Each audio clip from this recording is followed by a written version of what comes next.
Hello, everybody. How's it going? Ben Gothard here with another Project Egg interview, and today we're talking to Rob Dial from Florida. How you doing today, Rob?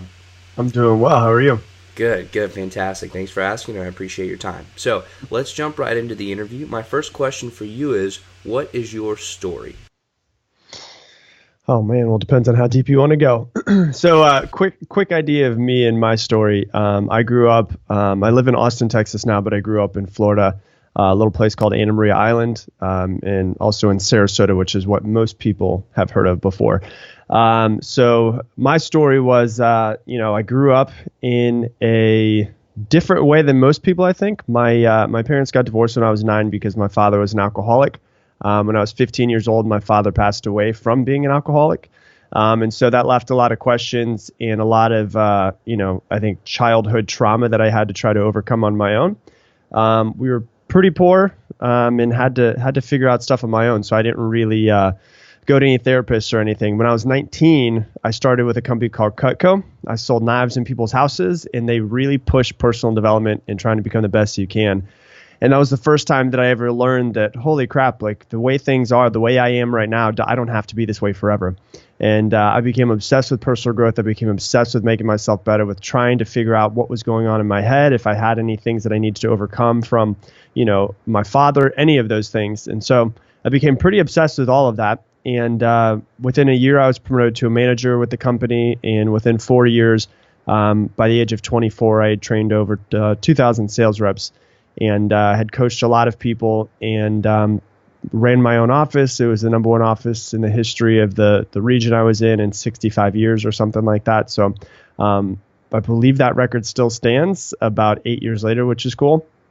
After that, I left and went into the corporate world, did sales training, and hated working for somebody else. I hated the corporate world because I was so used to everyone trying to get better and improve, and it was like going to conferences and doing coaching and, reading books when I was in Cutco, and then I left and I went in the corporate world. It was just like people just went there, they went home, and then they just, ate a Hot Pocket, watched Netflix. They woke up and did the same thing. It just felt like nobody was trying to grow. Nobody's trying to get better. So I ended up starting my own e-commerce business, and I did that. And then also before that, I started the podcast, which is MWF Motivation. And I was just like, I know a lot of stuff that really helped me become better and become successful and, take me from where I was, which I think could have been a very troubled situation, to where I am now. And I want to teach it to other people. And so I started the podcast. It grew very quickly and did over 1 million downloads in its first year, and it continues to grow. And it's been amazing. So that's kind of my short story, and so now I have my online business, and then I also have everything that I do from one-on-one coaching to group coaching through the podcast.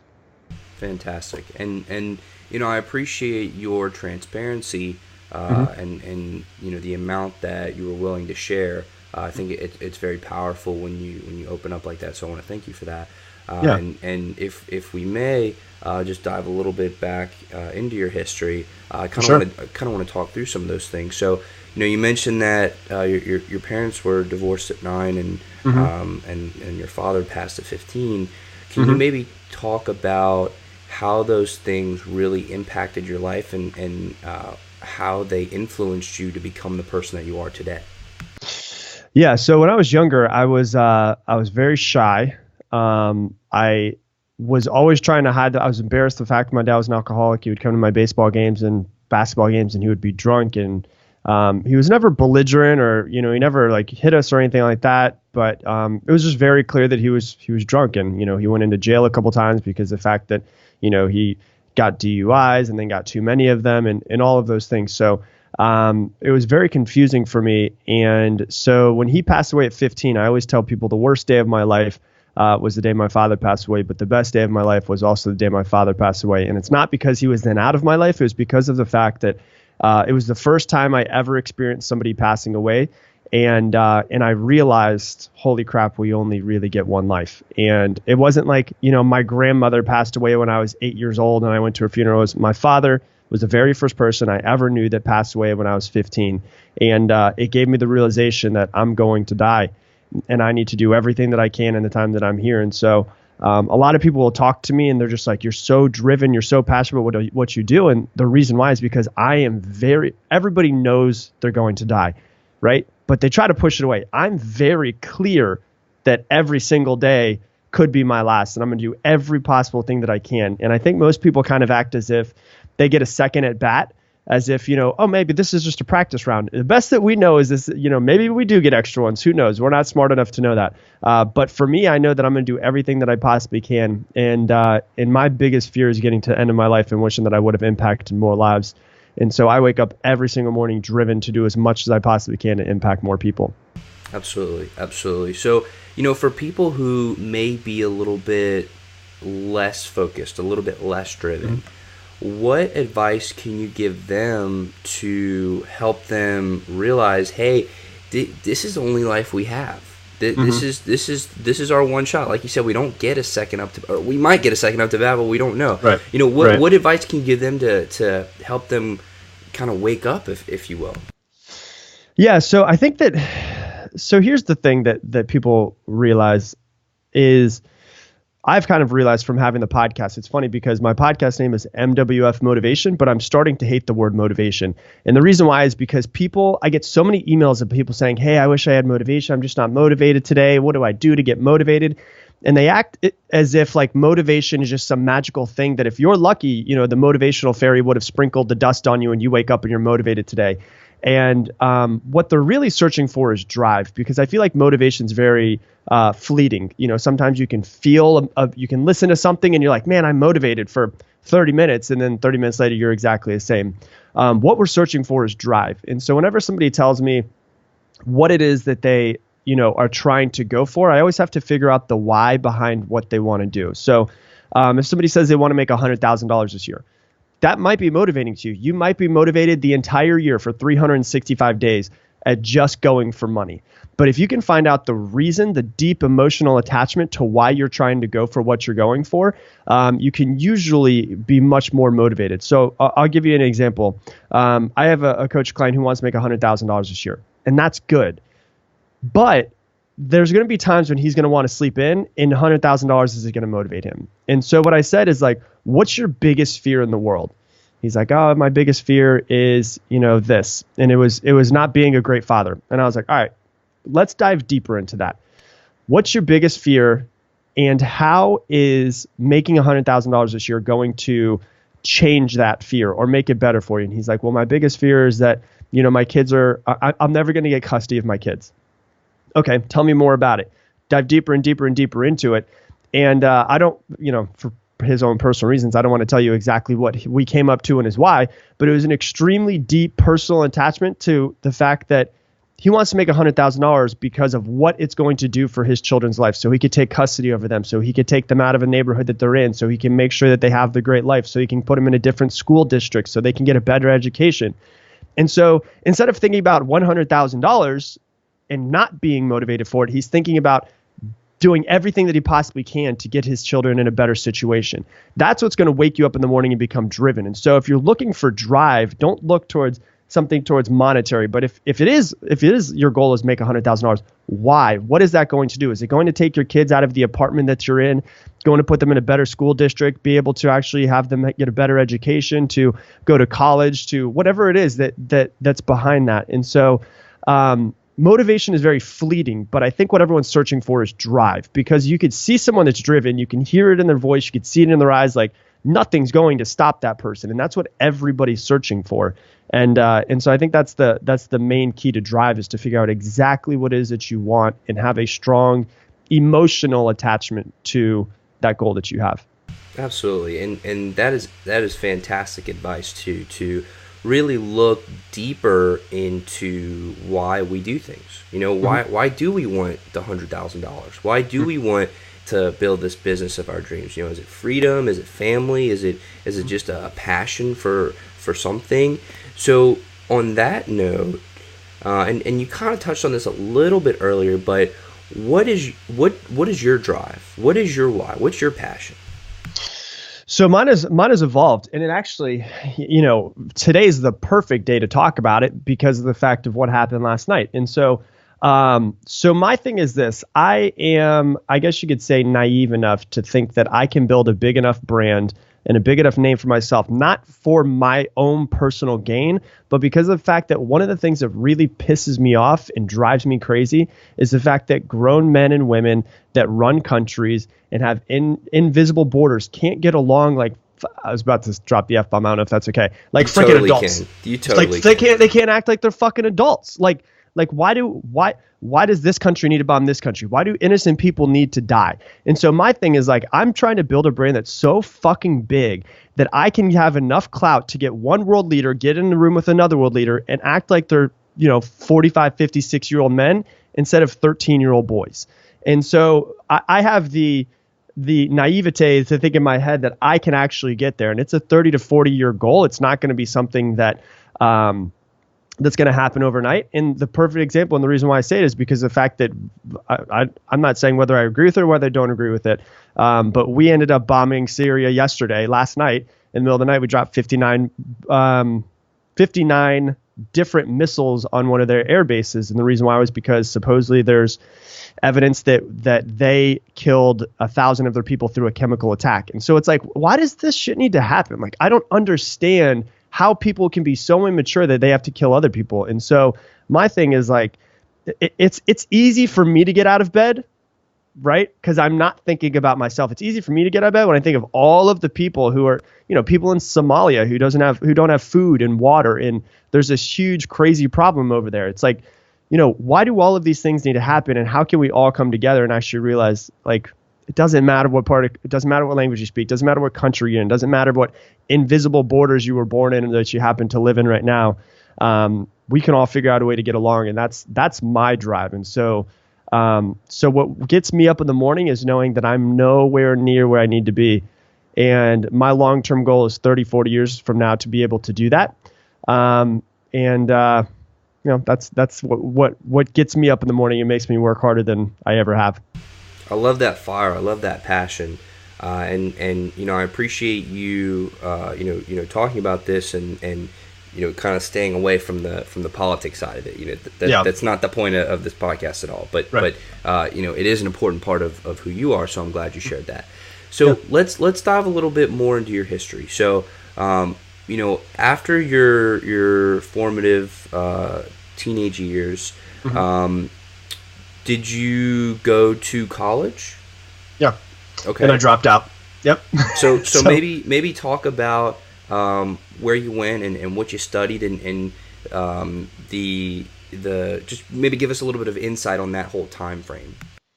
So I went to USF, which is in Tampa, University of South Florida, and I went for a few years just because of the fact that I thought that's what you were supposed to do.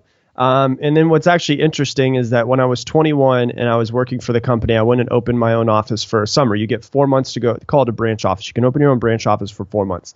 And when I was 21 years old, when all of my friends were partying and they were, I lived in Florida, like that's the best place to live during the summer. I mean, all of the girls come from out of town. You can hang out with new ones every single week, and you could do all of that. And that's what all of my friends did. But instead of doing that, I went and opened up my own office at 21 years old. And, I paid for the rent to lease the place. I paid for a receptionist to answer the phones. I had assistant managers that worked under me. I had all of these things. So I moved to this office, ran it. My office did about $128,000 in knife sales for that summer. And then I came back and I was in the history. I literally remember the exact second that this happened. I was in the history of the Civil War class. That was my class. And I was cheating on an exam because I really didn't care, right? Like, it was like I had to memorize dates of different battles. Like, I freaking care about that. And I thought about it and I was like, what does this have to do with my life in 30 years? And I can tell you right now, 8 years down the road, I don't remember any of the battles or the dates or any of those things that I had to quote unquote memorize. And so for me, I was sitting in that class and I was like, this isn't for me. No, this isn't it. And I dropped out. That was the last day that I attended any more classes. And so I think that college is good for some people. I think that it was good for me because I was able to find myself and experience different things. But I do think our education system is kind of screwed up in a way, and it doesn't serve a lot of people. It serves some people. There's a specific personality type that I think it does serve, and it does help them out a lot. but I think that that's, maybe 30% of people. And so if somebody's not going to be a doctor or a lawyer or engineer or something that needs a degree, I don't necessarily feel that college is needed for everybody.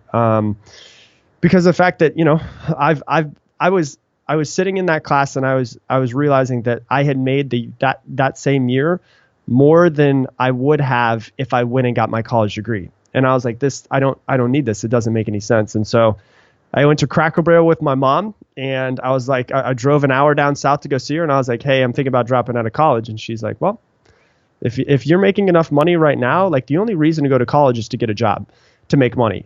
And you're already making money at the job that you're at. So why don't you just do that? And so I think that for some people, if they were to, instead of investing their money into college, work like sweeping floors at the company that you want to work at and work your way up over the next 4 years, you're actually going to be paid to do that.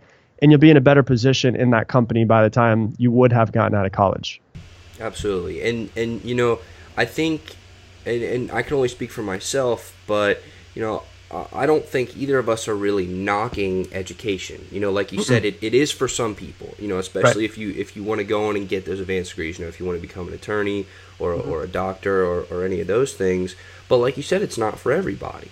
So, Right. For people who may be struggling with that right now, what insight can you give them to make up their mind? Like how would you try to help them make up the decision of, okay, do I want to stay in school or go to school, or do I want to start building my career? Right.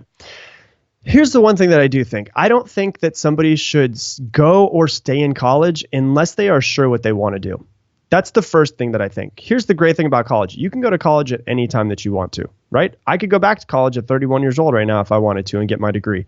And so you don't have to go to college right away. So I think that going straight from high school into college, unless you know exactly what you want to do, is not necessarily the best idea for most people. What I would say is this. I think what have really benefited me the most is if when I was 18 years old, I would have taken a year off of school, I would have worked really freaking hard at some job and saved up as much money as I possibly could, and then travel for 3 months or 6 months. And for me, I went and backpacked Europe when I was, it was 2012. So I was 26. I went and backpacked for Europe for 3 months. If I would have done that at 18, it probably would have shifted my entire life. And I think that it would have allowed me to figure out what I was more passionate about. Would have been able to meet people that were interesting and that could have shifted the direction of my life. That could have made me move to a new place to meet new people and find the job that I wanted. And so realize that if you're in school, or if you're about to go to school, or you're thinking about going to school, you don't have to go to school right away after high school. You can go out and find yourself, and you can go to a company. And here's the best part about it. The worst part about school is it costs a lot of freaking money. The best part about not going to school is you can go, well, maybe I'm thinking about going into marketing, right? Well, why don't you go and be an intern making $7 an hour or working for free at a marketing company before you drop $20,000 for your first semester and realize, holy crap, I don't want to do marketing, right? Or maybe you work for that marketing company and you start working your way up and you go, this is what I want to do. All right, I go to school for it. Or you work for that marketing company and you realize this is what I want to do. And then you go up and ask, I literally just saw, you've asked the CEO, hey, do I need a degree or can I just work my way up here? Can I get 4 years of experience versus come out of school and have no years of experience, but 4 years of sitting in a classroom? I just saw an article today that says Elon Musk in Tesla doesn't care what your degree is. And so that's the perfect example where it's like maybe the CEO doesn't care if you have a piece of paper, because at this point in time, it seems like most people do. And what I realized was not having a college education didn't hold me back. I actually got every single job that I applied for after I left Cutco. And the reason why was because I had 6 years of sales experience, which every company wants. If you're a salesperson, you always have a job somewhere. And so that was what happened with me. And that's when I realized, that it always said 4-year degree or equivalent in experience. And I was like, oh, all right, cool. So I think that it would be more beneficial and save people a lot of money. They'd also be able to make a lot of money if they work for a company for 4 years, gaining experience, which is actually more applicable than a piece of paper, than going to school and learning marketing. Absolutely. And, I really like what you said about going to college when you do know what you want to do, and you Right. do know a little bit more about who you are. Because, Yeah. I mean, I know from personal experience, I mean, I'm 22 right now, and I'm a senior at LSU, and the first year of my college experience, I was in the wrong major. And, Right. and you know, I lost a lot of time, and, you know, and maybe if I had done a little bit more introspection, I could have saved that time. But you know, I really do think that's good advice of take some time to figure yourself out, figure out who you are, right? And I know there may be a stigma about, oh, they didn't go to college and they didn't do this and they didn't do that. Who cares? It doesn't matter, right? I mean, statistics are statistics. People's opinions are people's opinions. I think what matters at the end of the day is as the individual what's best for you. So let's dive into your history a little bit more. You said at 19, I believe, you started working at Cutco. Yeah. So can you talk about your experiences in that time frame of when you were working there, and talk about the skills that you developed? You talked about sales skills. Maybe talk a little bit about those, you know, during that experience. So, so Cutco changed my life. And so it's interesting because there's a lot of people like Cutco's a scam because of the fact that, you know, you are paid 100% commission basically. And some people just try to go in there and, you know, they try to, there's definitely people that go in and try to work the system. They try to put in fake orders and then return them. And, you know, then they don't want to give their money back. And they're like, oh my gosh, you know, they gave me $100 and it was taken away. But it's hard as hell. Like they recruit 40,000 people a year, right? 40,000. I will tell you this, when I will 100% when I have children, make them work for that company or a company equivalent to it. And the reason why is because I learned everything that I needed to learn about people, everything that I needed to learn about business, everything I needed to learn about money, everything I needed to learn about myself when I worked there. And so I was a 19-year-old kid and I loved to party, like crazy party, right? It was a little bit too much. It was definitely too much. So I was on that path, right? And then so I got into Cutco and I was like, okay, I could continue down this path, or I could actually become successful and start making money. I had never really made money before. The job that I had before I started working for Cutco, the longest job that I had was I was a bird and fish specialist at PetSmart. That was my name. My legitimate title was bird and fish specialist for 2.5 years. I was paid $7 an hour and I worked like 3 days a week for 2.5 years.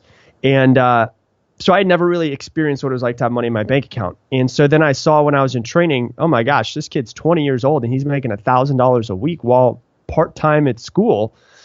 That was crazy for me. And so I was like, I could finally start making money. That was what I was motivated by the most. But what I realized is this. I was really interested in being a psychologist.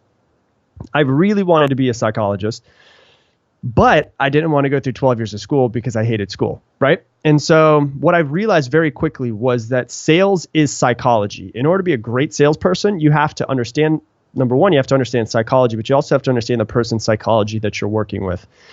And so for me, I realized, oh crap, sales is psychology. I can basically deal with psychology and make as much as a psychologist by going into sales. And I don't have to waste 12 years of my life going to school.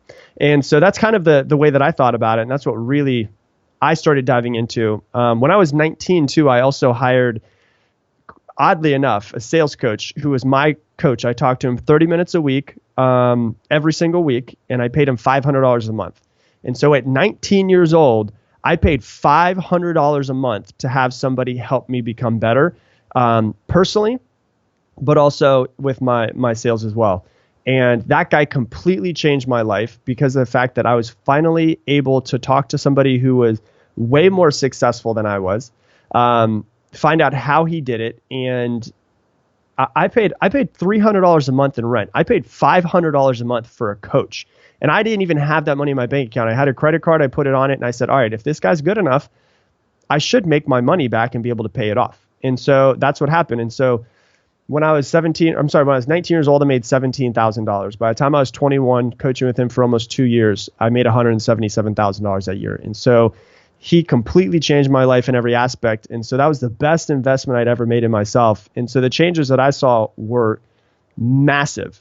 I went from a kid who was shy I had to start running interviews. I was 19, 20 years old, and I was running interviews for people that were 20, 30, 40. Some people were 60 years old. They were 3 times my age, and I was running interviews for them in group interviews, 3 to 10 or 15 people. Like that, I had to learn how to get up and speak in front of people. I had to learn how to act older than I was and act as if. And, what I saw books as were education to make me be wiser, even if I couldn't be older.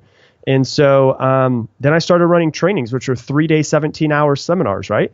Every single week for 3 days, 17 hours. Like, you have to get really good at personal development. You have to get really good. You have to believe in yourself in order to get people to follow you. And so I went from a shy kid to, the largest group of people that I had spoken to when I was there was 850 people for an hour. And so it was just completely different for me.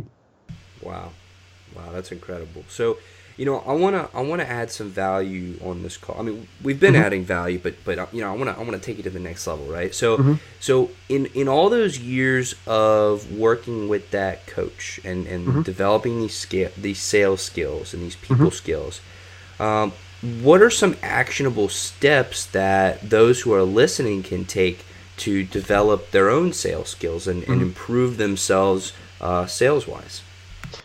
So I think as far as sales and also for your own self in general, the number one thing that I learned from him right away was because I was 19. I was good at making excuses, all of those things. And he would give me assignments at the end of every single call. I would kind of hit the assignments. I wouldn't necessarily hit all of them. I'd be a couple minutes late for calls, all of these things. And there was one call that I specifically remember, and we started talking. He says, "Hey, I've got a question for you." He said, if a company fails, if a company goes bankrupt, whose fault is it? And I was like, it's probably the CEO's fault. And he goes, now, if a company succeeds, if a company is massively successful, whose fault is it? And I said, it's probably the CEO's fault. And he said, that's exactly right. Let me ask you this question. If you get to the end of your life and you regret that you didn't do more, that you didn't become more, whose fault do you think that it is? And I was like, it's probably my fault. And he goes, if you get to the end of your life and you're happy about what your life was, if you were excited about it, if you did everything that you possibly wanted to do, you made an amazing life, whose fault is it? And I said, it's my fault. And he said, so you need to wake up. I realize you're only 19 years old, but you need to become the CEO of your own life and realize that you are in charge. There are no excuses that you can make for anything. And so the biggest piece of advice I can give people, if you're not into personal development or if you're into personal development, whatever it is, doesn't matter, is to take 100% absolute control of your life, and you can no longer blame anybody else. And that's the thing where it's like, I used to be really good at making excuses, right? And it's like the phrase, excuses are like assholes. Everybody's got one and they all stink, right? Like it's the truth, where it's like you could give an excuse for why something didn't work. You could blame your spouse. You could blame Obama. You could blame Trump. You could blame Congress. You could blame your parents. You could blame your past. You could blame anything that you want to blame. But ultimately, it comes down to it's your fault no matter what. And if you can take that level of responsibility for your life and realize that you can no longer give any type of excuses, it's your fault if your life is crap at the end of it. It's your fault if your life is great. If you're sitting right now and there is not enough money in your bank account in order to pay your bills, it is your fault. You have to let that sink in. If you have a lot of money in your bank account and you're traveling and you're living the life that you want, it is your fault. And so that's the number one piece of advice that I got from him from the very beginning. And so if someone's in sales, how does that relate to it? Well, if you're succeeding at sales, that's your fault. If you're failing at sales, it's probably because you're making excuses of people not answering the phone, when in reality, you probably didn't make enough phone calls, right? There's some sort of fear that you're coming up against where it's like, that if you look at anybody, the most successful salesperson in every single company, they're the person who works harder than everybody else. So the one who puts in more phone calls, right? I have a friend that's in sales, and he's the number one sales rep in his company right now, but he makes around 300 phone calls a day, right? Most people will not sit and make 300 phone calls in a day. My best friend, to give you an idea, it's difficult to be a realtor. There's a lot of people that are out there that are being realtors. And a lot of them are lazy, and the reason why they're not successful is because of that. But my best friend, was a guy that I met through Cutco, so he knows about sitting down and making tons of phone calls and putting in the hard work. And And he just started in December. He got his real estate license in the middle of December. He sits down and makes 60 to 70 phone calls every single day to expired listings. Most realtors will not do that. He's just so you have an idea. We're in what are we in? We just started April, right? Last month, his third full month of being on the job, he made $45,000, right? He made $45,000 his third month on the job of being a realtor. And the reason why is because he knows that he cannot blame anybody else. So if you're trying to be if you're trying to be successful in sales, or if you're trying to be successful in life, you have to take control and realize you're the CEO of your life. If it's great, it's your fault. If you're not where you want to be, that is also your fault as well. Absolutely. And I think that is actionable advice of, really look at what's going on in your life, right? And if you're happy with where you are and what you're doing, keep doing it, right? Yeah. But if you're not happy, make a change, right? So I also like how you brought it back to the sales thing. If you want to be more successful in sales, make more calls, keep going, right. Keep doing it, right? So let's talk about. Let's get a little bit technical here, right? Because we've been talking very conceptually, and I like where we've been going with this. But let's get a little technical for a second. Mm-hmm. Let's say that you pick up the phone and you're calling a prospect, and they just keep saying no. They're not giving you the time of day, or you can't get past their secretary or whatever it is. How do you get them to that one-on-one conversation where you can truly gauge whether or not they're interested in your product? Sure. Okay. I'll give you a perfect example. So what I'm a firm believer in, one of the main reasons why I feel my podcast has been so successful is because I tried to be the complete opposite end of the spectrum of every other one of them. Right. And so what I did was I looked at all the podcasts and I said, okay, there's a lot of podcasts that are very similar. They do this, they have this format, they interview these people, they do that. And I was like, what if I do something completely different? Most of them are 45 to 60 minutes and a lot of them are interview format. What if I did 5 to 10 minutes, just me talking, right? Completely opposite of everybody else. And I still do some interviews, but not I've probably done 10 out of 250 episodes. So if you're trying to set yourself apart, realize, I'll give you a perfect example. I used to work for a company where the only people I could talk to were CEOs. That's the only person I could sit down and have a one-on-one conversation with. I couldn't sit down with anybody else in the office. And so I had to get through to CEOs. Guess what? CEOs are called all day, every day. What can you do that's going to make you different than everybody else? That's what I think. And so the first thing I do, number one, is I don't try to act smarter than anybody else. So what I do legitimately, anytime I went into a new industry or new business or whatever it was, is I found the number one person in that office, the number one sales rep in the nation, whoever it was, and I reached out and had a conversation with them and found as much as I possibly could for them. I became a sponge. What did they do? What did they do differently? How many calls do they make? What type of approach do they use? Can they send me their approach so I can read exactly what they say and do exactly what they do? So the first thing is don't reinvent the wheel. Do exactly what the number one person in your company is doing. That's it. That's the first thing. The second thing is how can you set yourself apart from other people? Okay, if I'm trying to call up a CEO, how can I get in front of a CEO when he's getting emails all day long, when he's getting phone calls all day long? I'll give you a perfect example. This is actually something funny that I did. So I took a sheet of paper, right? Like a printed out white piece of paper, no lines. And I wrote with a black pen. And then all I did was I didn't put a name, but I wrote down all of the stuff that I wanted to, about me. Hey, Mr. whatever it was. I understand you're a busy man. This is what my company could do for you because I understand the problems that you have and wanted to see if I could get time with you. So I literally just wrote a couple paragraphs and then said, signed my name at the bottom and had my card. And what I did was I took that white sheet of paper and because here's the deal. What happens nowadays? Does anybody send letters does any salesperson send letters? No. So how can I get in front of somebody if I've sent him 10 emails and haven't heard back from him? If I have tried to get through his gatekeeper, his receptionist, he can't get a hold of him. Well, I know what I can do. I could send him a piece of mail, and if his name is on the front of it, there's a pretty good chance he's going to open that damn thing. And so what I did was I took that white piece of paper, and then I bought the nice paper with borders around it and all that stuff, and I copied it. It was a black ink that I used. So it literally looked like I wrote each of these people, which I didn't. It looked like I wrote every single one of them a 2 to 3 paragraph letter, right? That sets yourself apart from the very beginning. I used the exact same pen and wrote their name at the top. So it looked like I literally wrote them the thing. I sent out like 150 of them. My manager was like, you will never get anybody to respond to you. Not only did I get people to respond to me, I actually got people who called me. So instead of me calling them, they called me. But then when I did call them, if they didn't call me, if I called them, I was like, hey, I sent you a letter last week. Did you get that? Oh, yeah. Thanks for sending me a letter. I don't know the last time I got a letter. And, doesn't mean that they bought from me necessarily, but it got me on the phone with these people. And then the receptionist says, when the gatekeeper is like, oh, you want to talk to John? No, he's not available. Or they'd say, you want to talk to John? Why do you want to talk to him? Oh, I want to talk to him about my company, blah, blah, blah. And then so if I had sent him a letter, you want to talk to John? Why do you want to talk to John? Oh, I just had some correspondence through the mail with him, and I was wondering if he was able to receive it. And they're like, oh, all right, well, let me check. Right? It's different. It makes them think differently. I had one really big client.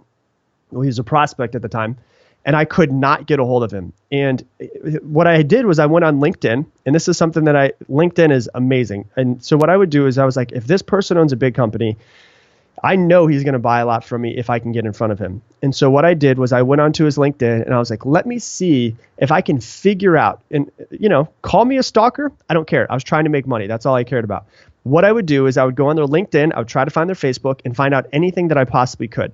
I'll give you an example. One guy, this is not the same guy, but I'll tell you, it's quicker so I can tell you. One guy, I noticed he went to Brown University because it said on his LinkedIn he went to Brown University. And I saw on his Facebook, he was wearing a Brown University shirt. I was like, clearly he's interested in Brown. What am I going to do? I'm going to go find a nice hat that's a Brown University hat, and I'm going to send that to him in the mail with a handwritten letter. Right. And then when I call him and I called it and have the receptionist, oh, yeah, there was a gift that I sent over to him. I want to make sure he got it from Brown University.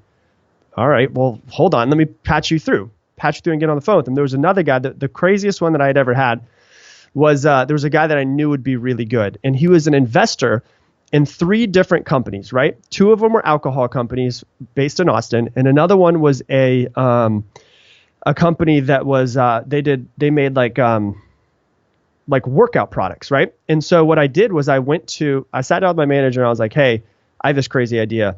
Let me know what you think. He's like, I think it's probably a pretty good idea. All right, cool. Well, then I'm going to go ahead and do it. So what I did was I bought 2 bottles of alcohol, right? The alcohol that he bought, he was an investor in, and I bought a product that was one of the workout company products. And I got this, 2 bottles of alcohol. You have to imagine the size of that, plus a workout product. So I had this huge box. And I made it. We had one female sales rep that was in the office, and I was like, "Hey, can you help me make this look pretty? Because I don't know what to do." She's like, "Sure. Let's figure out a way to make. We'll shred paper. We'll put shredded paper there so it looks really nice." And I went in, and instead of calling him over and over and over again, I went in and I brought in this huge freaking box, and I went straight up to the gatekeeper and I said, "Hey, I won't tell you his name. I still remember it, but is John in?" Right? She's like, "Yeah. Is there something that you need?" I was like, "Yeah, I have to deliver this to him." Okay. Let me go get him. What happens? He literally comes out and I go, "Hey, I've got this for you." And he's like, "Who are you?" And I was like, "Oh, my name is Rob. I don't want to bore you with my time with all this, the reasons why I'm here. Here's my card. There's a letter in there. If it interests you, you can call me back." Right? He calls me back like 30 minutes later. And on the card, it said, those are the 3 companies he invested in. I said, "Listen, you've made 3 really good investments in your 3 companies. Let me talk to you about the next one." And that was all it said. And of course he called me back. And so that ended up turning into, it was a $70,000 deal. So I got about a $21,000 commission off of that one. It cost me a couple $100 to get that together, but that was something that set me apart. So the very first thing, like tactically, that I think of is how can you be different than every other sales rep that's calling or knocking or sending emails, because you're just going to get lost if you don't. That is brilliant advice. And I love what you're saying about send mail to people, right? Because who sends mail nowadays? I mean, that's awesome. That is awesome. Yeah. And strategically gifting, that's very powerful. That's awesome. Yeah. So thank you very much for providing that value. Now, I want to talk about about your history a little bit more. So you said by the time you were 24, I believe you said 24, you had trained around 2,000 sales reps or so. Mm-hmm. Yep. So can you talk a little bit about, doing that, about training people and what you learned and what skills you developed by working with people so closely and teaching them the things that you knew? Yeah. So the thing that's great about working with so many people and that's made it easier for me to coach people now is that I've worked with so many people and seen so many different problems that people have that it's very easy to go, all right, I've trained 2,000 people. I've worked with hundreds of other people. Let's try to find some buckets where people kind of fit into. And what I realize is that as different as we all are, we're all extremely, extremely similar. Like as much of a snowflake everybody wants to think they are, as unique as they are, we all run up with the exact same problems and the same issues, right? And the core thing that I have found, and the thing that really is like my foundation for any type of coaching with somebody is to figure out what their biggest fear is. And usually everybody's biggest fear, and I'm talking like 99.9% of the time, somebody's fear is that they feel like they're not enough. And I'll give you an example of what I mean. If somebody if I were to ask, everybody listening, what's your biggest fear in the entire world? Not spiders, not heights, any of those things. Like, what's your biggest fear that's holding you back from being the person that you want to be? And everybody were to think about it for a second. Usually what we're going to come up with, I can relate every single one of them back to fear of not being enough, right? If you have the fear of failure, why do you have the fear of failure? Because you feel like you're not enough to succeed. If you have the fear of success, why do you have the fear of success? Because you feel like if you do get to being successful, you don't deserve it and you won't be able to sustain it. And nothing is worse than actually falling from the top. If you have a fear of rejection, the reason why is because you feel like you're not going to be enough to actually be accepted. If you have a fear of running out of money, it's because you feel like you're not enough to either make the money or to hold on to it when you make it. And so like I could go into every single aspect. I hear this one a lot from a lot of parents, the fear of not being a good enough mother or not good enough father. Why? Because you feel like you're not enough to actually become the great mother or father that you can become. And so what I've come to realize is that if you can get over people's fear of not being enough and help them walk through the actual fear itself, where it comes from, how it's not serving them, and how terrible, what you have to do is kind of vision cast. How terrible, well, not necessarily terrible, but how pissed off would you be if in 10 years from now, you're in the exact same position that you're in right now, right? Because if you allow that fear to exist, you're going to be in the exact same position. What you've hit is your maximum allowable capacity that your fear is allowing you to get to, right? That's where you are right now. And so if you can figure out what somebody's fear is, what holds them back the most, and then talk them through it and show them, okay, well, your biggest fear, I'll give you a perfect example. The perfect example, I'll go back to the exact same person, one of my coaching clients that I was talking about, right? His fear is the fear of being rejected, which goes back to, once again, not being enough. The reason why it's that is just, it usually comes back to your parents, right? In some sort of way. There is the average child is reprimanded 8 times more than they're praised. So 8 times more in a child's head, they're saying, I'm not enough, than they're saying, I'm enough, right? So it's just like a natural thing. Even if your parents were amazing, you don't have to have a psychology degree to have a kid. They could have accidentally screwed you up in some sort of way. And even if they didn't screw you up, you could have seen something in your head or viewed it the wrong way, which makes you feel like you're not enough, right?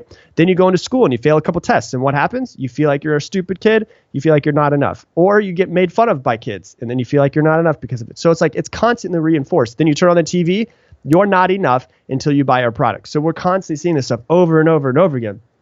And so if you can get people past this fear of not being enough, then usually that's like the key to unlocking the door to somebody's potential, is that you can realize that, wherever this fear came from, whatever it is, what story are they telling themselves with it? And then what you do is this. So the going back to the coach I was talking about, let's say his name is, I'm just going to use the name John again. Let's say John, his biggest fear is the fear of being rejected. That's why he can't make 100 phone calls a day like he's supposed to, right? Is because he has this deep fear of being rejected. So every single time that somebody says no to him, guess what? It hits his biggest fear, his biggest insecurity, and that is terrifying to him, right? But then I find out, okay, well, what's your biggest fear in the world? What's your biggest fear besides that psychological fear? His biggest fear in the world, which I told you before, was that he would not be able to move his kids out of the part of town that they were in.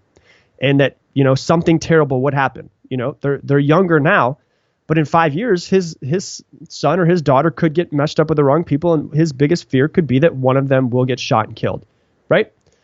So if I could figure out he needs to make 100 phone calls a day on one side, but his fear is his conscious fear that he thinks about more than anything else is that fear of being rejected. So that's why he's not making the phone calls. What's his biggest fear in the entire world besides that fear? The fear that if he doesn't make 100 phone calls, and doesn't make the money that he needs to, that his kids are going to be killed.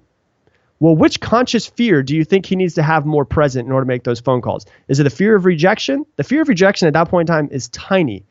But most of the time, we're driven by fear. We're driven by trying to get away from some sort of pain. So if you can associate so this, I'll give you the example. This is how it works in your brain. His association is the fear of rejection. There's pain to making phone calls because he's afraid of being rejected. What if you were to think about the pain of your children dying if you don't make those phone calls, right? Well, then that's going to drive you to get off your ass and to actually push yourself to start working harder. It's a lot more powerful. Our brains are problem-solving mechanisms. The only thing our brain is designed to do is to keep you alive. And so what it's going to do is it's going to move away from whatever fear you think about. And so if you're thinking about the fear of rejection, you're going to try to move away from it, right? You're going to not make those phone calls. But if you think about the fear of the possibility of your children dying, you're going to make so many freaking phone calls that and I'll give you a perfect example. I'll give you like literally an example right now that everybody can listen to and use. If I were to ask everybody to think of this in your head, what's the percentage chance of you making $1 million this year legally? In 2017, let's just say the next 12 months. In the next 12 months, what's the chance percentage? Think of it in your head. What's the percentage chance of you making $1 million legally this year? Some people are like, when I do this on webinars, they're like, 1%, 0.1%, 0.5%, 0%, 5%, really, really low numbers, right? But then I say this, what's the percentage chance of you making $1 million this year legally? And if you don't, your entire family gets murdered. Right? What's the percentage chance? What does everybody say? 100%, 100%, 100%, 100%. Right? What changed? The goal didn't change. The time frame didn't change. What changed was your driving force behind the goal. If you are so afraid and there's so much, how much pain it is to go through if everybody that you love is murdered? It's a lot of pain. You're going to run straight to that goal of, because what it shows you is this. We're holding ourselves back in every sort of way. So if you can go from a 0% chance to a 100% chance within 30 seconds, does that show you how much you limit your own potential every freaking day? And so if you can get people to associate pain to not doing what they need to do, then they'll go after whatever it is that they need to do. That is powerful. That is so powerful. And that was a great example. I mean, when you were saying that, I was answering it in my own head, and and then when you gave the follow-up situation, I was like, "Whoa, that is powerful. That's cool, man." So thank you for sharing that. So of course. You talked about how your office became the number one office in that region, and it might still stand today as the number one office. Well, what specifically did you do in order to achieve that top ranking? Yeah, for sure. Let me do this. I'm gonna pause you real quick. I got to get a charger for my phone or for my computer. I'm at 9%. Okay, give me 1 second. Yeah.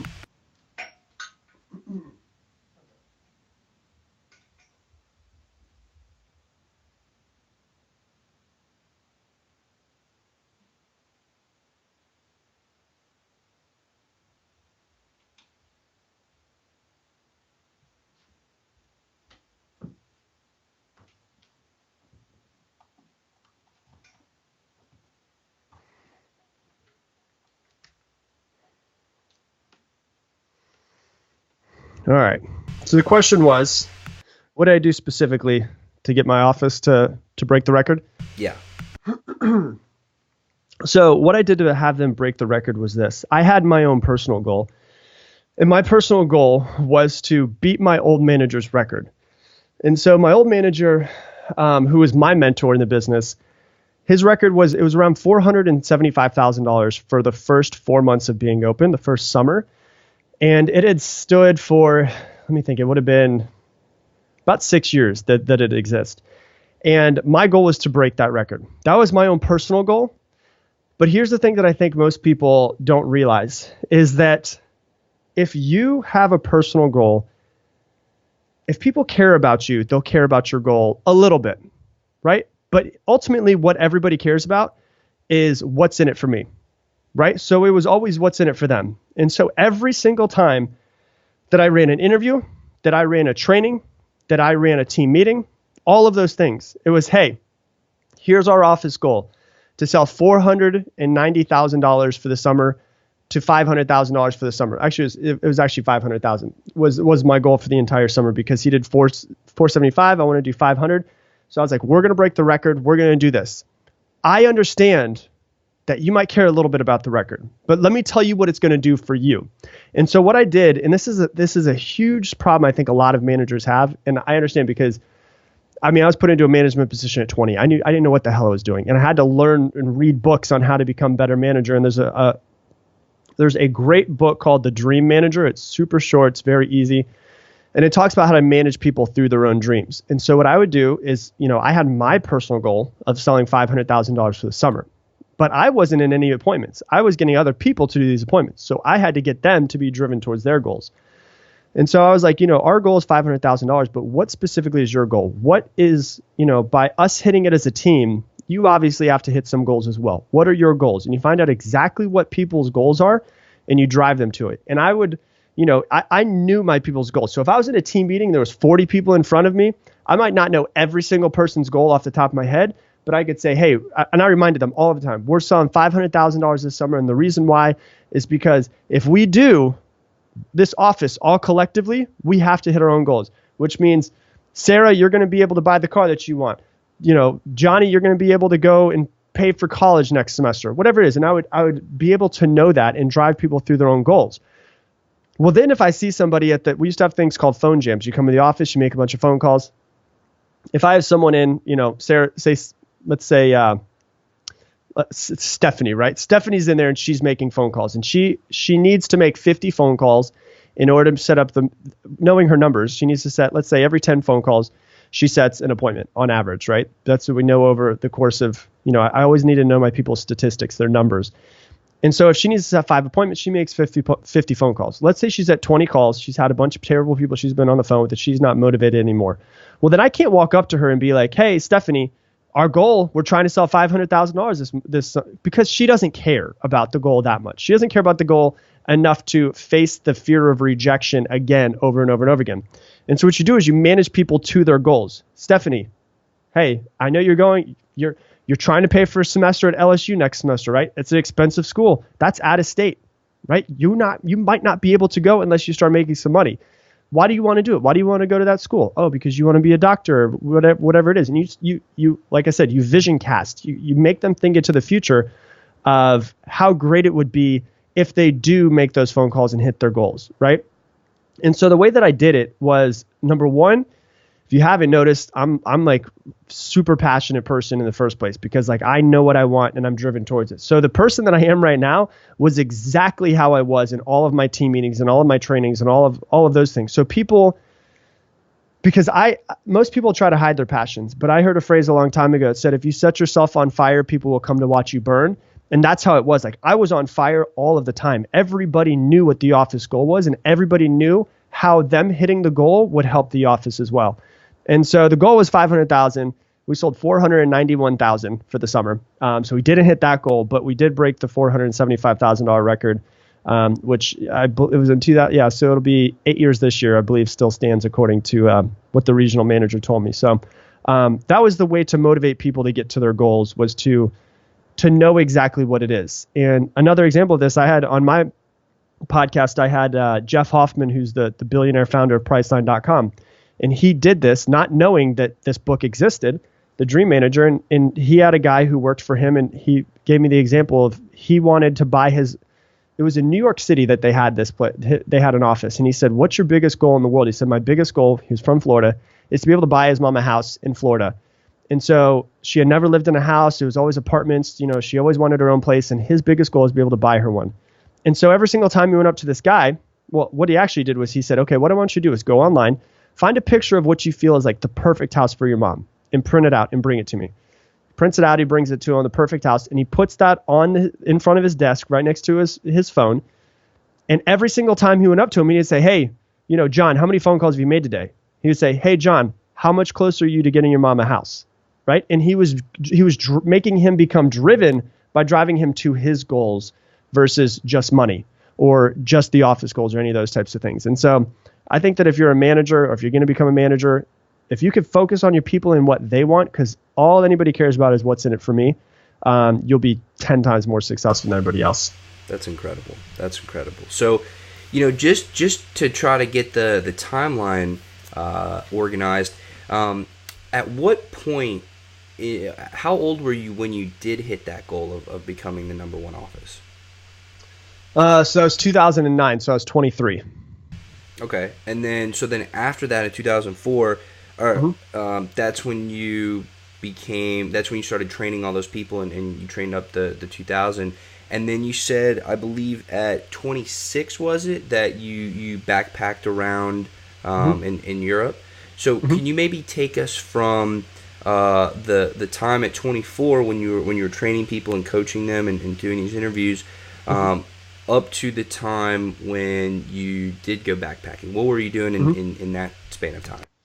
So at that point in time, I left Cutco and went to another company that was struggling and became quasi partner in the company and also helped them with their sales. And so what I did was I helped a company. They had about 20,000 products. It was a lot. And it was all products that had to do with building. And it was mostly building, just to kind of give you an idea, kitchens or bathrooms. Now, this was in 2010 in Florida. If you know anything about the housing market, Florida got destroyed in 2008, 2009 with the housing. And so there was very little building that was happening. And so what I did was I went into this company and helped them build their Florida market. And, you know, in what was one of the worst years, 2010, we were able to build it over 33% in that time. But I realized that I was not passionate about, I honestly wasn't passionate about parts for kitchens and bathrooms. And it was everything you could think of. It was like the cabinets themselves. It was every type of handle you could want for the cabinet, the little hinges that open it, the slides that go inside of the drawers, vanities, sinks, everything you could possibly think of. I wasn't passionate about that. Like I'm not put on the planet to make sure that, you know, builders are able to get sinks in people's houses. And so it was about, you know, I went from running my own office, being an entrepreneur, to, you know, being in this company. And I realized that I'm not a good employee. And at least I know that I don't want to sell this stuff for the rest of my life. And so it took me about, I started with them in January. It took me about 4 months before I realized that I was going to leave. And what happened was I was sitting it was Mother's Day. So it was 5 months because I think Mother's Day is in May. I was sitting in my aunt's house. My cousin, who is he's like Buddha. He's like just wise, you know, and he's sitting down, he's having a conversation. He's like, so how's everything going? You know, how's everything with your girlfriend? I was like, oh yeah, we broke up. He's like, oh, that sucks. How's everything with the business? I was like, nah, I'm not really passionate about it. I don't know what to do. And he goes, literally 30 seconds into our conversation, why don't you just go backpack Europe for a while? And I was like, all right, I'm going to go do it. It was literally like that decision was made. I'm going to do it.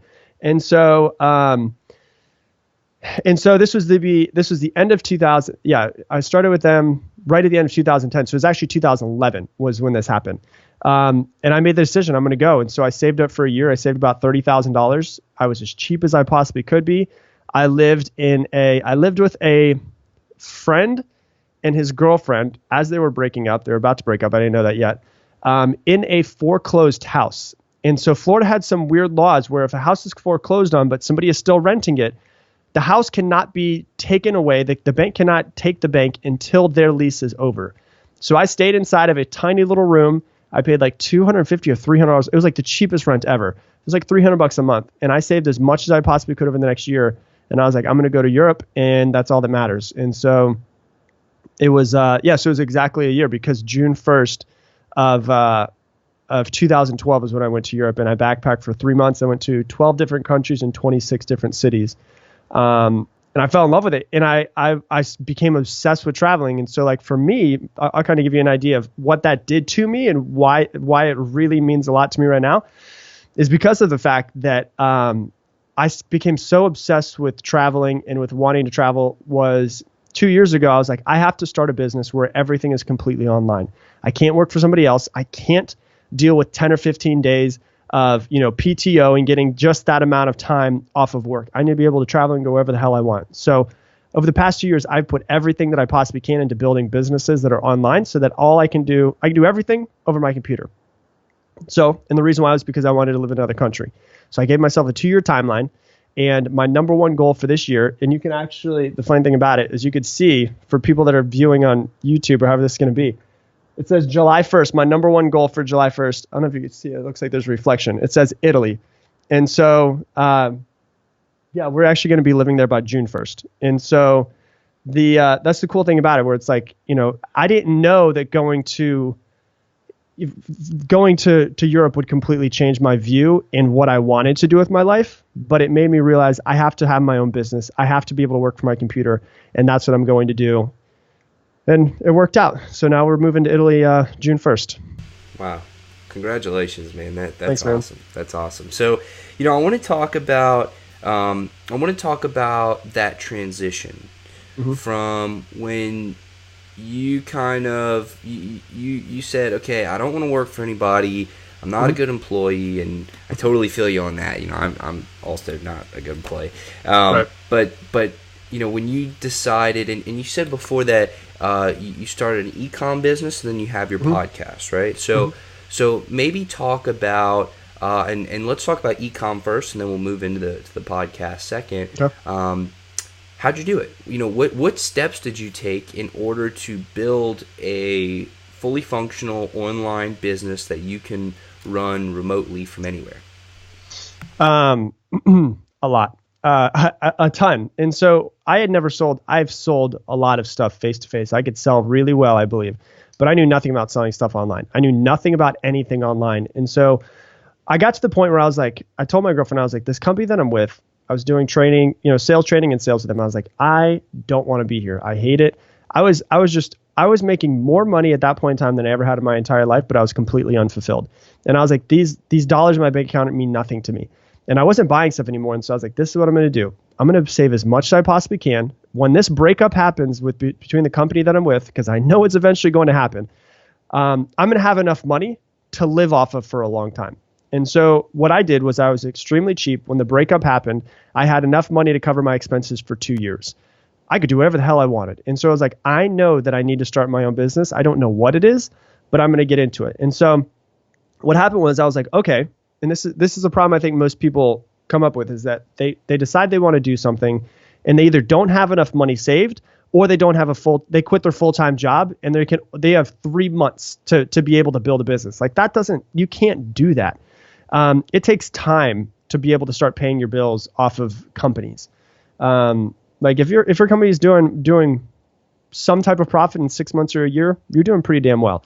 And so for me, it was like, I'm going to give myself so much of a runway that if I screw up, I could either keep going on that same path, or I could go to something else. And so what happened was I left the company, and it was I realized that we were basically breaking up in November, and I was leaving the company. And so what I did was in November, I went. Actually, it was before November. Now I'm thinking of it. Before November happened, it was probably around August. I started going to networking groups, like a lot of networking groups, because I realized, once again, I told you, I know I'm not the smartest person in the room, but I will find the smartest person in the room, and I will learn everything that they know. And so I started going to these networking groups, and there's one here in Austin called Internet Marketing Party. And what that is people who sell stuff over the internet. So I went every single month to it. And I talked to as many people as I possibly could. And I built up friendships, people that I'm great friends with now 2 years later, from going to this. And I tried to learn as much as I possibly could. Well, then I went there, and I had a conversation with a guy, and he was right around the same age as me, and he sold stuff on Amazon. And I was like, I didn't even know you could sell stuff on Amazon. We started talking about it. Then I met another guy later on that night, and he's like, oh, I sell stuff on Amazon. And I'm like, what the hell? Like, how am I meeting 2 people in one night when I know nothing about selling stuff on Amazon? And so I was like, I need to see what this is all about. So the guy who I met, the first one who I met, had a conversation, super nice guy, didn't really think anything of it. I was like, I'm going to Google him and see if I can find any information on what he does. Ends up he has a YouTube, and he had a video on YouTube that explained what he did. And I was like, oh my gosh, this guy's making like $1 million a month. I was like, this is crazy. I need to start figuring some of this stuff out. And so I went into it. I called up my best friend who was also wanting to leave the company he was at. And I was like, hey, I've got this idea. Come out to Austin. Like, let's spend a week and let's talk about it, see what we can do. So we decided to partner up. We ended up starting an Amazon business, going through, figuring out all of the logistics of how to get a product made, how to get a product shipped from China, how to get it on Amazon, how to do all of those things. And we got that up and running. And then what happened was my podcast was already running at this point in time. I was already doing one-on-one coaching. I've been doing one-on-one coaching for a long, long time. And then what happened was I was like, all right, well, how can I have tens of thousands of people listen to the podcast. I only take 12 one-on-one coaching clients. There's a lot of people in between there that kept reaching out and saying, what do you have? What do you have? What do you have? I don't have anything. And I was like, how can I get something in between? Let me start a group coaching program. So I started doing group coaching, and people signed up for it. And I have like 138 people in my group coaching right now. And so I'm able to have both of those businesses run completely online. And the only reason why I think more than anything else is because I hate networking events because of the fact that I'm an extroverted introvert. I don't want to go out and talk to people. I'd rather not. But I force myself to do it because I know that there's people out there who have the knowledge that I need. And maybe I have some knowledge that they need. I have a deep understanding of sales. I can help a lot of people with sales because a lot of people are not good at it. And maybe they can help me and we can become friends and exchange tips and those types of things. And so that's kind of the way that whole thing transitioned. Wow, that's incredible. So, from when you started with e-commerce until you became successful, and I'm not going to define success because I think everybody has to define that for themselves, but at the point to where you felt that you could sustain yourself off of that business, how long did that take? And what tools did you use? Did you use just Amazon? Did you use Shopify? Do you have your own website? And so technically, how did you do it? So a couple of different things. There's a couple of parts to that question. So how did we do it was that I learned, once again, I'm not the smartest person in the room. And so what I said was, all right, let me see if there's podcasts out there to learn how to get better at Amazon. There's one called The Amazing Seller. I was like, all right, cool. I'm going to listen to every single episode that I can of this guy. There's also another one that's called FBA All-Stars. I listened to all of these different ones, became obsessed with it because they give a lot of great tips, but then they also have a lot of people who come on and give great tips. So what do? I listen to people who are already making $1 million a year off of it, or $1 million a month, or whatever it is the numbers are. What happened for me, so Amazon, it took a little while to start being able to get profit off of Amazon. As far as the actual, my other business, my coaching business, the thing that most people don't realize is that I put 10 months into a podcast of building a following just because it was my passion project before I even started to even think about making money off of it, right? Most people think that they can build a following right away and start going and start making money off of it. There is no way that that's ever going to happen where you can just start it. I can start a podcast today, start a following, and 1 month I'll have people start paying me money to teach them whatever it is that they're, whatever it is my skill set is. Mine was 10 months of just absolutely three times a week. So let's see, if it was 10 months, I was about 120 episodes in before I even had one thing that I put out there. And so I had a huge following at that point in time. So that took 10 months before I even tried to monetize it. And then, that was because of that, it was successful right away. Because I put 10 months of hard labor into it, making sure every single day that it was growing and getting better. Amazon business took a little bit of time. And it's still nowhere near where I wanted it to be. We had a Shopify set up. We ended up, this is the one thing that I tend to realize with a lot of people, with entrepreneurs, and I found myself doing it, and my business partner as well, is they have SOS, which is shiny object syndrome, right? we're selling on Amazon. Well, why don't we sell on why don't we sell on Shopify too? Right. And we definitely could. And we tried, we did it. We got a couple sales and all those things. But what I realized is like, you have to have your one thing and you have to go really freaking hard on your one thing before you start focusing on other things. And so for me, like it was Amazon for about 5 months. I was really hardcore into it. And then I told my partner, I was like, hey, I'm going to step away a little bit from it. Do you want to take over it? I'm okay with having less equity in the company if that's the case, because you could do more of it. Like I'm okay being partially in it, but what I really want to focus on is this coaching and doing these things and growing this side of my business as well. And so, what I always think with people is that you can be on every single shopping website, but to be everywhere means that you're probably not going to be good at any of them. Focus on one and go hardcore into that one. And once it's at a sustainable point where you're making money, it's going and you feel like it's successful, then start going to something else, because there's no way to be an expert at Amazon and an expert at Shopify at the exact same time. You have to become an expert at Amazon first, then transition once that's running and be an expert at Shopify. And so that's kind of, if that answers your question, that's kind of the way it kind of transpired. And I'm very hands-off in Amazon now because of the fact that I know what I'm focused on more than anything else. Absolutely. So, I'm very interested in talking about your podcast. Okay. Mm-hmm. So, for people who may not be as familiar with it yet, can you talk about what is it? Maybe give a little bit of insight on what it is and the purpose of it and the audience that you project to. Yeah. So basically my audience, it's everybody that you could possibly think of. It's literally, it was hard for me to find like my one niche and avatar, is because of the fact that most people have some sort of problem of getting in their own way. So my podcast is MWF Motivation. So MWF stands for Monday, Wednesday, Friday. I literally was like, how can I make the name so that anybody you could define the stupidest person and they could go, when does it come out? Oh yeah, it comes out Monday, Wednesday, Friday. What is it? Oh yeah, it's motivational. Like that's what I designed the name for. And so it's like I'm a very long-winded person, as you could tell. I can dive deep into subjects and I love to. But my podcast is very short and to the point. And so for me, I noticed when I first started listening to podcasts, when I worked for somebody else, I had like a 20-minute drive. I would only get like 1/10 of the way through some podcasts. And I was like, how can I make a podcast that's so short that by the time somebody gets to the office, they already feel like they were impacted immensely because they got the information they needed and it ended. It was done. It was wrapped up. They got their action steps.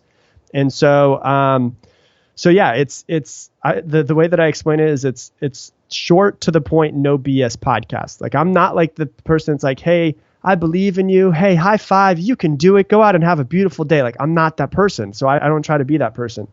I'm very much like, hey, let's figure out what the problem is. Here's what most people's problem is. Here's how you can put it in your life, and here's how you can fix it. And so that's very much how every single one of them is, where it's 5 to 15 minutes. And in that case, I have to be very short and to the point and get all of the information out. Because here's the thing.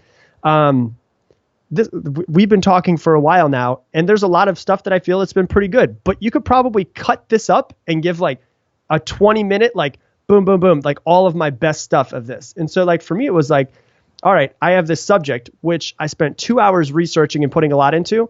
How can I say this in as little words as possible? And it's just like a book. You can read a 300-page book, but you can go back and read the stuff that you underlined in 10 minutes. And that's what I wanted my podcast to be. And that's kind of the idea of the short to the point episodes. Absolutely. So, I would like you to maybe take a moment to tell everybody how they can go and find out about your podcast and listen to it and where they can consume all that content. Yeah, for sure. So however they're listening to this now, whether it's iTunes, Stitcher, SoundCloud, Google Play, all of those, Podbean, all of those things, I'm on all of them. They just type in MWF Motivation. MWF is, like Mike said, Monday, Wednesday, Friday. If they want, the two other channels that I'm biggest on is Facebook. So if somebody wants to get all of the crap out of their Facebook and put motivational, inspirational stuff in it, they can go to facebook.com/MWF Motivation. There's about 78,000 people that follow us on there right now. And then I also have a YouTube station where I'm putting a lot in my YouTube. So my podcast is 3 times a week, Monday, Wednesday, Friday. My YouTube is Monday through Friday. videos. And so they can go to, mwfmotivation.com/YouTube, and it'll send them directly to my YouTube station, which, or they just go to YouTube and type in Rob Dial, and I should pop up. That's awesome. So again, I'm going to put a bunch of those links down in the description below, or however you're, listening to this or hearing this or reading this. There's going to be links available to you. I'm going to try to make that as easy to find as possible. Highly encourage you to go check out Rob's podcast. He's awesome. So definitely do that. Thanks, man. Yeah, absolutely. So Rob, let's get back to the value. Let's drop some value bombs here, right? So you said it took you about 10 months until you got to the point where you either felt comfortable monetizing or where you started monetizing, right? Mm-hmm. And then I believe you said that you reached over 1 million downloads with your podcast. Mm-hmm. That is incredible. That is awesome. So for aspiring podcasters and for people who may not know how to do that, can you give some insight on how to do it, how to build that up, how to get some momentum? Yeah. Once again, I wasn't the smartest person in the room. So what I did was I went on every single podcast that I could listen to about podcasting. I read every article that I could. I found every YouTube station that I could that talked about podcasting. I took all of the best stuff that I could. It was probably about a month of research of putting, all right, what do I want to do? How do I do it?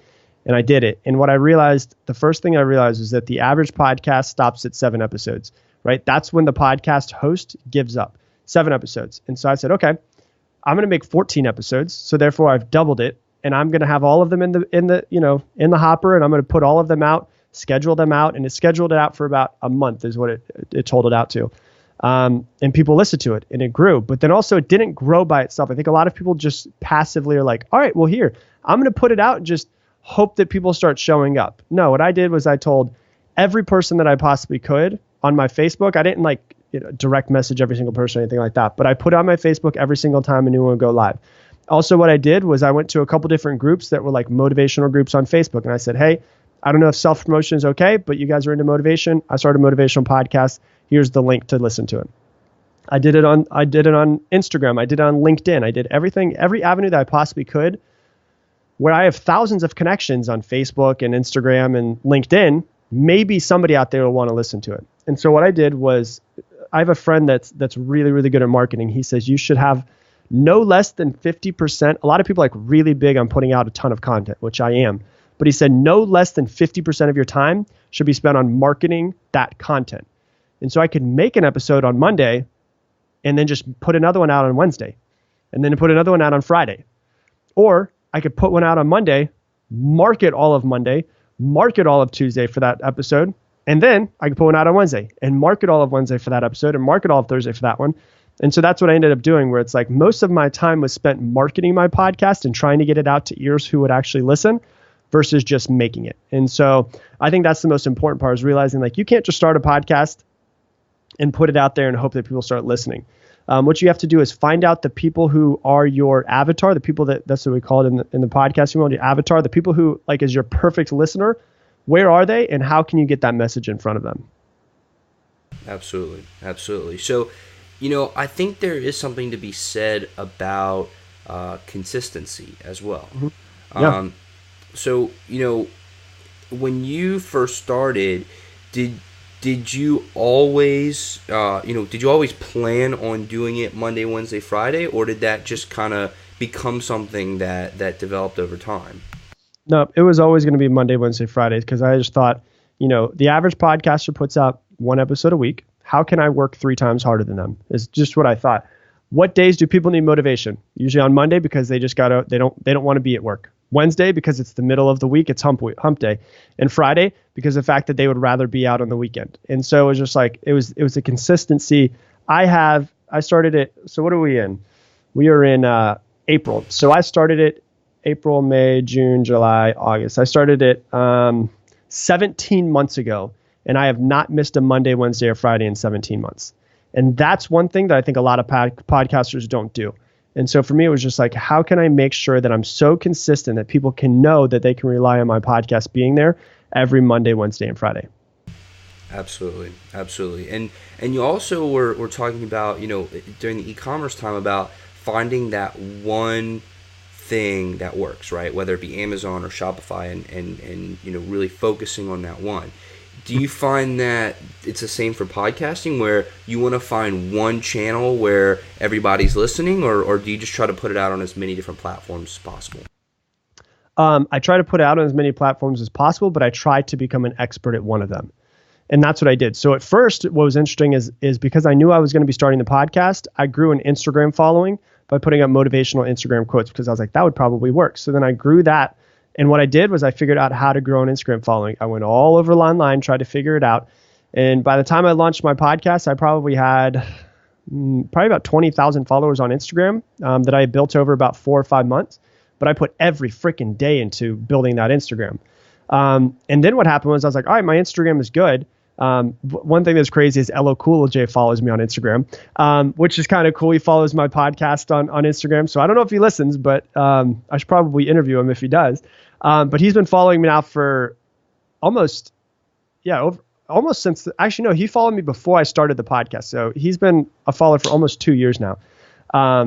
And so the cool thing about it is like I went straight hardcore at Instagram and slowly started building out Facebook. And then what happened was I was like, all right, Instagram is good. I'm pretty good at this. I'm gonna hire somebody and teach them exactly what I know with Instagram and have them do it from now on.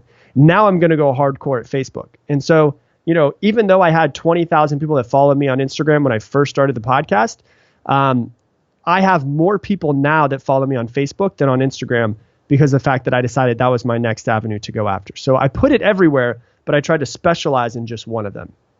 Absolutely. And so, when you're talking about, about where you put it up on, you said iTunes, Google Play Store, and the various channels, are those the places that you drive your Facebook traffic to, or do you just put it up on Facebook and that's where you want to aggregate your community? Like what's the strategy there? What's the thought process behind that?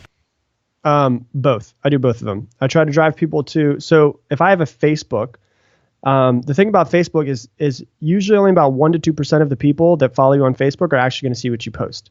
And so what that means is that I could post one thing about here's my iTunes link, but then I could also post here's the video of the podcast, because I set up my camera and videotape it as well. But then I could also say this video is on YouTube if you want to click on YouTube, and I could put it out multiple times throughout the course of the day, which seems like I'm spamming my people, where you're like, wait, you're putting the exact same thing out in different formats 4 or 5 times a day or over the course of 2 days. Really, I'm not, because if only 1 to 2% of the 79,000 people that follow us on Facebook see it, there's a pretty good chance that somebody didn't see my last post. And so I'm trying to get them to see every possible way that they can listen to my information as possible, because some people prefer YouTube. Like I prefer YouTube over podcasts. And so I want to make sure that my YouTube continues to grow, because if not, I'm not even my own target market. And so I try to put it out. Once again, I try to market as much as possible. So if you go onto my episode go live today because it's Friday. If you go onto my Facebook right now, I have the Libsyn, which went up as a video. I have the actual link, so you can download it and you can listen to it on iTunes. I have the link so you can listen to it on SoundCloud. I have every possible avenue that you could listen to it popping up. And so it's like every 2 hours there's usually a post that comes out for me. And the reason why is because I know most people aren't going to see my posts anyways, because of Facebook's algorithm just trying to make less and less people see it. Because, the less people that see my stuff, the more likely I am to advertise it and for Facebook to make money. Fantastic. And again, I really do appreciate you providing the value that you have on the show. I think it's been truly helpful and impactful to people. So, let's talk about, we talked a lot about your past. We got a lot of good technical knowledge as well. Let's talk about where you are right now. So what is your biggest passion right now, and what do you spend most of your time doing as of today? Yeah, most of my time doing is what I've realized is I'm really good at content. That's my specialty. I know a lot about Facebook. I know a lot about Instagram, but I don't want to spend my time doing it. So for me, it's like, how can I spend my time making as much content as possible? And so I make my content. Then I edit the videos because I enjoy doing that. I'm only doing the things that I enjoy doing now. I enjoy editing. I enjoy making the content, planning it, recording it. So that's what I spend my time doing, and then outsource everybody else to do my Facebook advertising, to do my Instagram, to do all of those things. And so I spend my time just making content and then paying people, because my business is at the point where I can pay other people, which is great, to do all of the other things. Because I can only if I could put 100% of my effort into one thing, well, then if I have Facebook and my content and Instagram, I can only put 33% of my energy into each one of them. But if I have content and I can put 100% into that and pay someone to put 100% into Facebook and pay someone to put 100%, instead of 100% total, which would just be me as a human, I'm getting 300% across the board. And so my main passion is making content and getting the information out there as much as I possibly can so that people can hear me and go, oh, I connect with this guy. And if they do, they can follow me in some sort of way, because ultimately, once again, I'm just trying to have a name that has a big enough clout that I can get, world leaders to stop being such babies at some point in time in the future. And so that's what I spend my time doing all day long now. Fantastic. So, we've talked a lot about, personal development and motivation and really developing yourself and building yourself up. And at one point, you said that you like books because that's a way to make yourself wise, whereas you don't necessarily have the age yet to. Right. So that being said, if you could recommend 3 books to the audience, what would those books be, and why would you recommend them? So, okay, good question. Also, I have like 3 or 4 more minutes, just FYI. Absolutely. So the books that I would recommend, people can actually download my top 10 book list if they want. If they go to mwfmotivation.com/book list, those are the 10 books that I recommend that anybody read, because they're my favorite. I've read hundreds of them. If I were to say the top 3 books, here, I'll actually show you my number 1. It's always literally right here next to me. It's Think and Grow Rich, which this one is like, I think that this is like for me, the most life-changing book I've ever had. And it's like, everything is so highlighted and underlined in this book, because of the fact that there's so many parts to being successful. And just, this is like, if you're looking on YouTube or however this can be up, like this page is destroyed of just notes. And so Think and Grow Rich is always the first one. The second one is called The One Thing, which is by Jay Papasan and Gary Keller. And it talks about exactly what I've been talking about with you. Concentrate on one thing. That's it. Just concentrate on one thing and nothing else, because there's no reason to have a plan B, because it distracts from plan A, right? The whole premise of having a plan B is in case plan A screws up. So just like burn the ships. Plan A has to work or you're going to die. Like that's the way that you got to think about it. So Think and Grow Rich, The One Thing, and then let me turn around behind me and because I have a big old stack of them back here. And then the last one I would say is called Man's Search for Meaning, which is a true story about a psychologist who lives through Auschwitz, and talks about the difference between somebody who was in a Nazi prison camp who had a purpose in their life and felt like they did, versus somebody who felt like they didn't have a purpose in their life, and how the difference, and you could see somebody visibly and physically deteriorate because of the fact that they felt like that was it. They were in this prison camp. They were going to be there forever and they were going to die there. They lost all hope, versus someone who has a meaning in their life. And so that's called, so Think and Grow Rich by Napoleon Hill. The second one is The One Thing by Jay Papasan and Gary Keller. And the third thing is called Man's Search for Meaning, which is by a guy named Viktor Frankl. Awesome. Thank you for those recommendations. Mm-hmm. So, I had 2 more questions for you. I know I can only imagine you're very busy. So again, thank you for your time. The first one being, doing all the things that you've done and having all of the success that you have had, how would you describe yourself? If you were describing yourself to somebody else, who would you tell people that you are? I don't know if I've ever been asked that question. I'm gonna have to think about that one. Who would I describe to someone that I am? I'm somebody who over the past 15 years, after watching my father pass away, was somebody who had to figure out his passion, his reason for being alive, because I was so aware that the fact that I was going to die, that I wanted to make sure that I was able to make something. I was visibly able to see what I felt my father make nothing out of his life, right? He made us, my sister and myself, but he didn't make anything out of it. So I felt kind of obligated to make sure that I had something come out of it. And so I feel with that obligation, I wake up every single morning and I'm driven towards it. There's times when I'm recording my podcast and I'm literally the same person in my podcast as I am right now. And when I first started, my girlfriend thought when she would come home, she'd hear me upstairs and she thought I was on the phone screaming at somebody, because I'm so passionate about trying to help other people get better. And the reason why is because I've been in a situation of being desperate, not having money, feeling hopeless and all of that.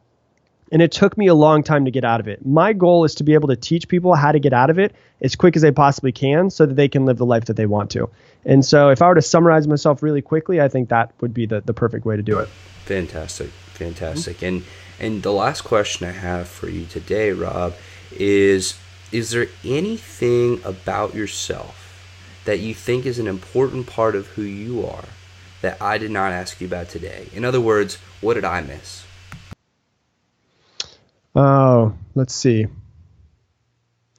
Nothing really. I'm really passionate about music. That's about the only thing we didn't talk about. I love music, and my first real passion in life was music, and it still is.